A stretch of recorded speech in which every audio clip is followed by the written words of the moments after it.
मदत वेगानं देण्यासाठी आम्ही प्रयत्नशील आहोत। ऑगस्ट आणि सप्टेंबरमध्ये अपेक्षेपेक्षा जास्त पाऊस झालाय। अतिवृष्टीमुळे महाराष्ट्राचं प्रचंड नुकसान झालंय। कृषी मंत्री दत्तात्रय भरणे यांनी हे वक्तव्य केलेले आहे।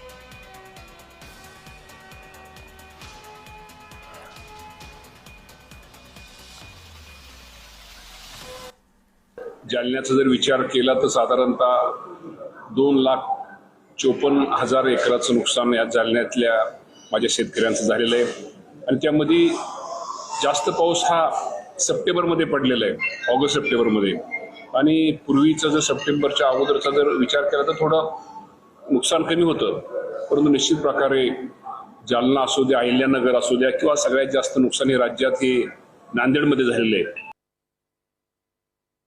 तर मी सगळ्या शेतकरी बांधवांना एकच सांगतो की आज राज्याचे मुख्यमंत्री देवेंद्र फडणवीस साहेब असतील, एकनाथजी शिंदे साहेब असतील, अजितदादा पवार साहेब असतील, हे पण राज्यामध्ये दौरे करतात। त्यांचं बारकाईने सगळ्या परिस्थितीवरती लक्ष असल्यामुळं शेतकऱ्यांचे लवकरात लवकर जे नुकसान भरपाई शेतीमध्ये झाले त्याचे पंचनामे करून ते शेतकऱ्यांना नुकसान भरपाई लवकरात लवकर कशी मिळेल ही याचा प्रयत्न आमचा शासनाचा सुरू आहे।